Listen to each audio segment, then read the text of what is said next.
Okay, hi. Thank you for being here. I'm glad you're here. And to anyone who watches this recording, welcome as well. So this class I'm really excited about because it gives us the opportunity to think about how a nation's values and beliefs influence what schools look like, in particular P-12 schools. So the class is Comparative Education Policy, comparing the US and Italy. So I imagine you know that, and that's why you're here. And it's going to count for Block 2 credit. And we'll have a spring extension for 2023. Thank you. So course objectives include connecting aspects of Italian culture to Montessori and Reggio Emilia philosophies. So Montessori and Reggio Emilia are two Italian education philosophies that have a lot of similarities, but are very different from how we run schools in the US. And so your first goal will be to understand those two Italian education philosophies and then connect aspects of Italian history and culture to those philosophies. We're trying to figure out, like, what is it about Italy and the history of Italy and Italian culture that made it a place where Maria Montessori created the Montessori method, right? As opposed to John Dewey and the methods that he created in the US. So we're gonna do a lot of comparing those settings in the US. And then certainly we're gonna think about what is it about the US that made our education system like it is today. Okay, so class will run the normal semester. Okay, so we start whenever we start. Usually it's, right after Martin Luther King Day, right? And then we'll go through the end of the semester. The study abroad extension part starts the day after commencement. So if you have friends who are seniors or something, they can still come. They can, like, I was telling class yesterday, I'm like, do you know someone rich? Have them buy you this for your graduation present. Like, it'd be a great graduation present. So we're leaving the day after commencement, which is a Sunday, and then we'll be gone for 8 days. I think we come back the Monday. Time is weird, right? Because you like lose a day and gain a day and all that, but it's 8 days in Italy. And attendance and participation are key factors in passing the course, in particular as well on the study abroad portion. Like, there will be your final assignment will have to include things that we've learned while we are in Italy. So you can't take the course without going on the trip. They're combined. Yeah. Would now be a good time to talk about the trip itinerary? I don't remember what the next slide is. We can. Okay, so I want to just briefly share the trip itinerary. These ladies know I went to Italy this summer. The CGE sent me to prepare for my trip. And so I've been to all these places and scouted like what I thought was the best way to spend our time in Italy. So we will fly to Milan. The first day, so we're going to fly into Milan, which is in the northern part of Italy, and then out of Rome, which is central, sort of toward the south. And the first day you just kind of get acclimated to being there, get acclimated to the time zone and everything. We'll see the main sites in Milan, including the Duomo, the Galleria, which was on the previous slide, a big picture of it. And then you'll have some free time. The next day we'll start our school visits. So we're going to visit at least 3 schools while we're there. There are some that use the Montessori method and some that use the Reggio Emilia method.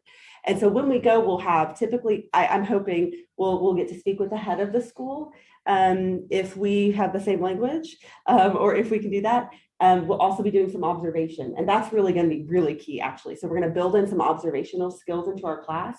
And before we go to Italy, we'll spend time visiting some schools here in the US, and then we'll take those observational skills to Italy. And you don't have to know the language to watch what the kids are doing, right? And to see and to make comparisons between the US and Italy with the role of the student and the role of the teacher.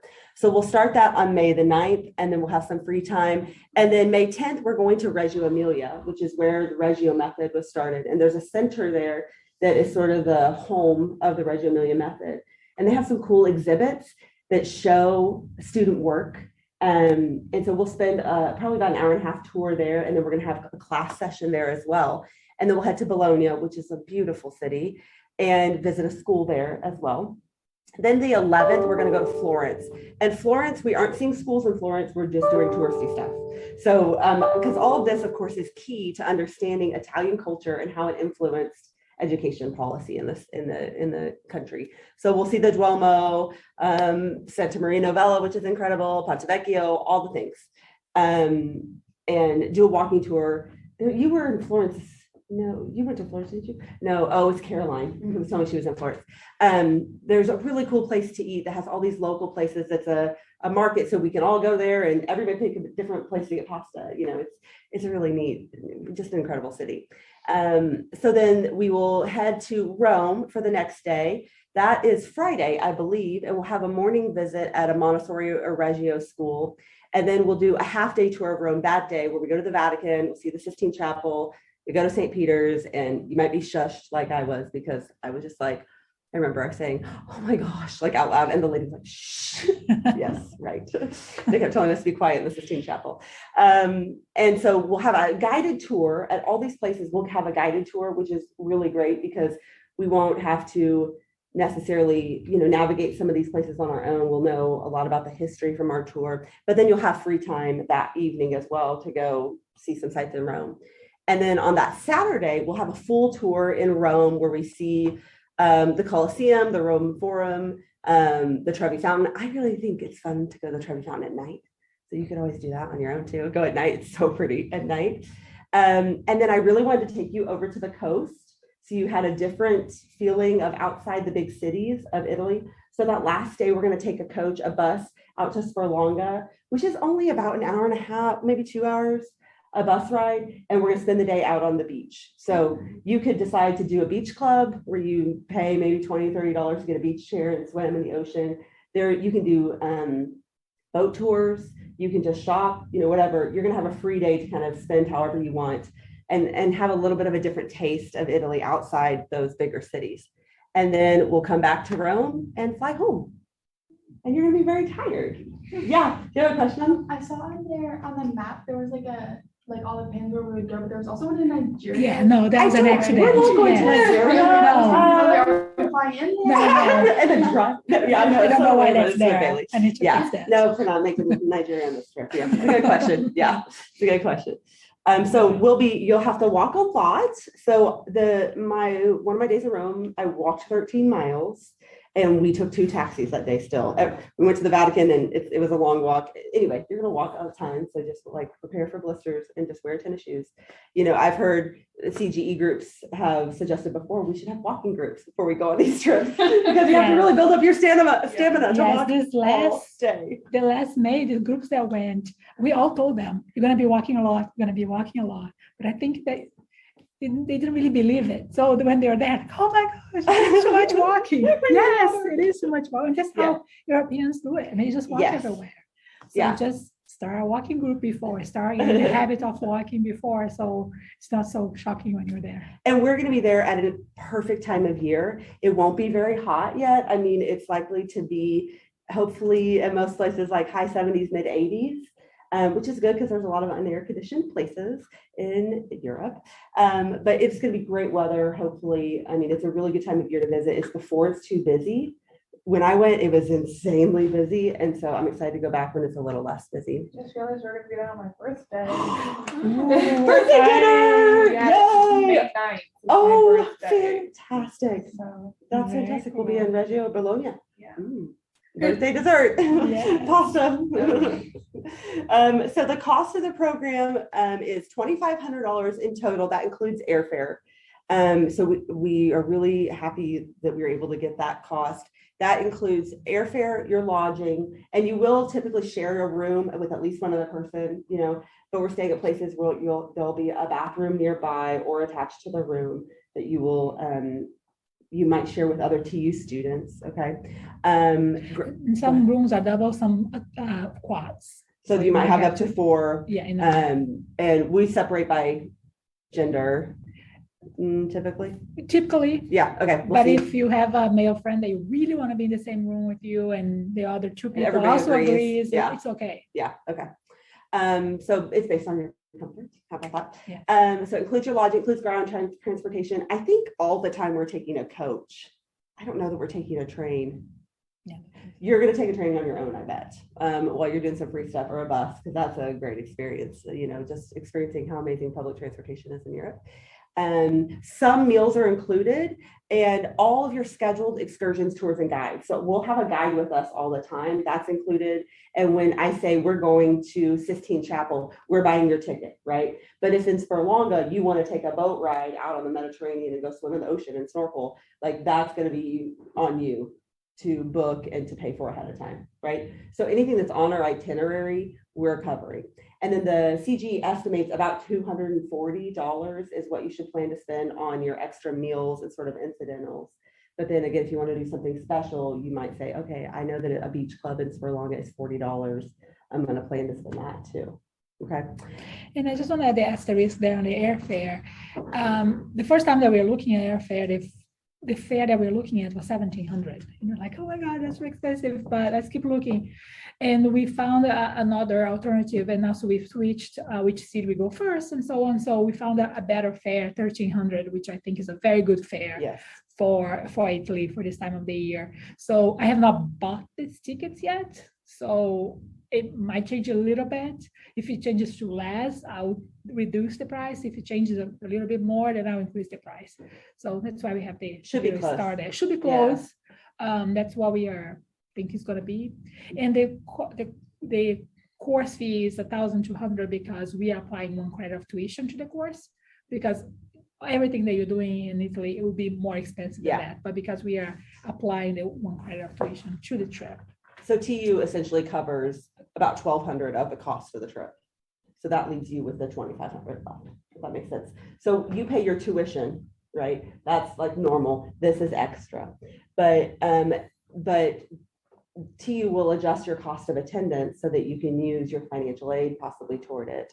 And then, do you want to talk about these grants? Sure. So we have some grants as well to help defray the cost of the fee for the course. So one of them is a foreign correspondent grant. That's $300 for one student. That's going to be the CG foreign correspondent. They take pictures of the trip, do a blog post, do an Instagram takeover. So do some activities like that to help us have some materials about the trip, like documenting the trip. The other grant is also $300, is the Global Engagement Mentor, or the GEM grant, we call it.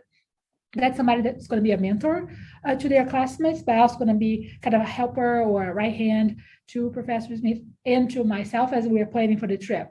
So it's not a huge work commitment, but if I want some information to be spread to the participant of the course, or if I'm collecting something, it might help me with that. Or when you're getting to the bus, help count that everybody's in the bus, just things like that. It's not a huge responsibility, but help us with some things.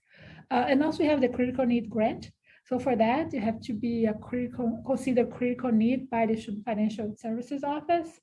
And then the amount varies, depends on how many people apply for that, depends on what the need is, the price of the course, so different things. I have a pot of money for all the courses.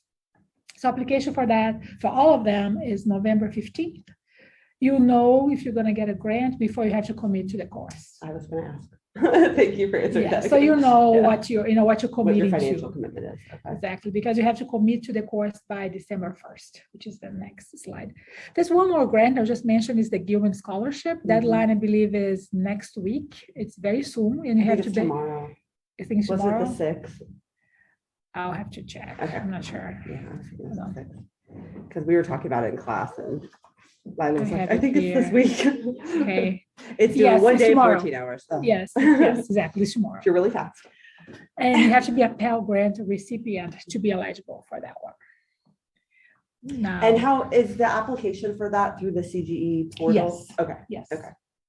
And you can find the application when you are in the program site. The last tab here, the overview, locations, and the last tab, application process and deadlines. So you have the links there for all the grants. You can just click on that and complete the application, some questions, and we'll sit down with all the applications between the CG and the faculty member of the course. We'll select the two people. Cool. And so.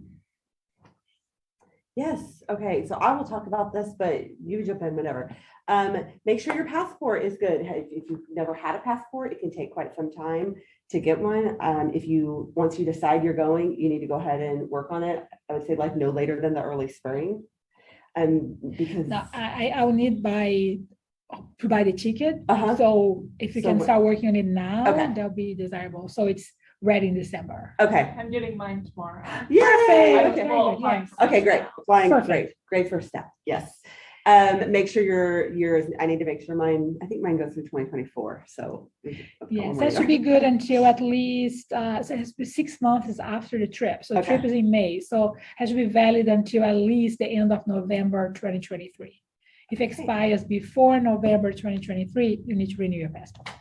So check the date, expiration date. Okay, awesome. And then it'll ask you when you apply for the course to upload your most recent COVID vaccination card. This is not a requirement at this time, right, for TU or for Italy, but it can change at any time. So I'd highly recommend being vaccinated before we go because COVID is still a thing and you don't want to get sick while you're there. But also Italy, if you follow the news, Europe has dealt with COVID a lot differently than we have.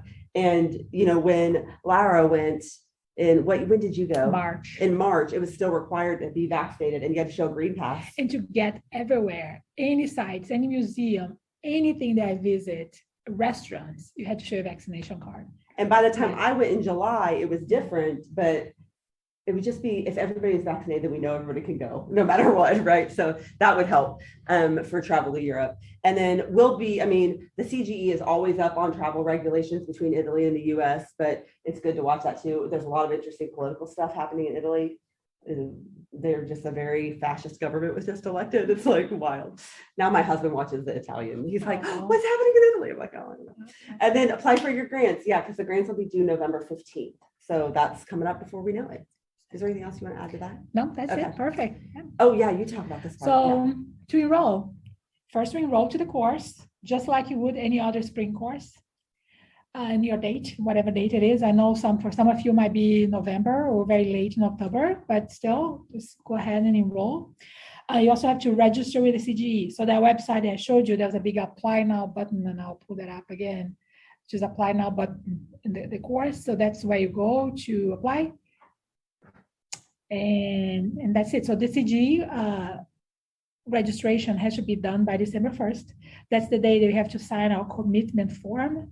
That's what you're saying. Yes, I'm coming. So just start a registration at the CGE site and start filling out. Doesn't mean that you're going. How I know that you're going is that you were enrolled in the course and you signed a commitment term saying that I'm going. After, you can change your mind until December 1st, but after December 1st, then I'm making travel arrangements and paying things on your behalf. So you cannot change your mind then. And if you do, there'll be some financial repercussions. The class started in January, and yes, there's a drop period and things like that. Sorry. But we need to know that you're going in December. After you commit to the course, there'll be a hold on your account, not because of anything, just so you don't drop that course yourself without talking to the CGE first. The application that we're talking about, where you go and you apply for just the program, is super chill. It's not like write an essay or anything like that. It's just fill out sort of, you have to testify that you're medically able to travel. You have to do that's where you upload your COVID vaccination card, stuff like that. So you don't have to fill out a lengthy application. It's just really the paperwork that you need to do to be able to travel abroad through TU. Any questions on that? Just let me know. So let's talk more about Italy. Yeah. Yay. Oh, look, that's St. Peter's Square. It's so huge. Oh, okay, what questions do you have for us?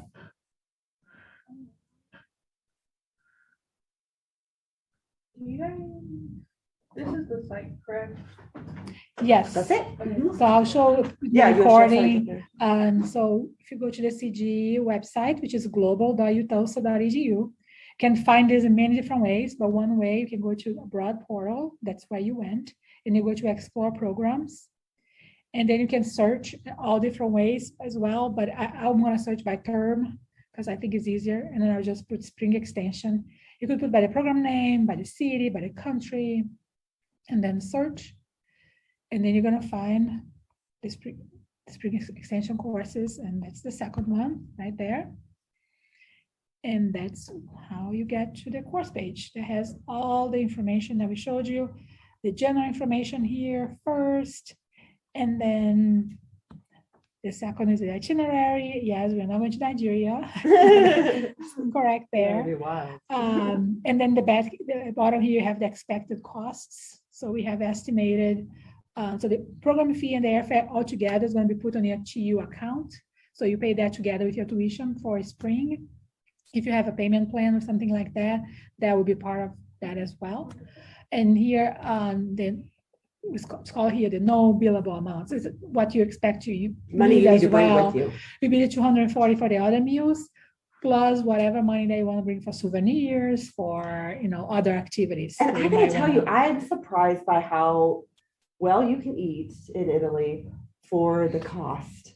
We were going and getting just delicious fresh pasta everywhere, and it'd be like $10 for cacio e pepe that you'd pay, $30 for here. So it's not expensive to eat well there, which surprised me. Also, I want to say I think I said it earlier, but I just want to reiterate, your cost of attendance is shifted when you study abroad like this, and your cost of attendance is increased to add that $2,500 to how much it costs for you to go on this trip. And so you can use, if you do federal student loans, the amount of loans you can take out is increased in that amount too. So you can use federal student aid to apply toward your trip. Yeah, which includes your airfare, which is nice. So when we include your airfare in that, then that helps, so you don't have to buy it separately. And then the last tab here then has all the scholarships, and you can just click on them to apply.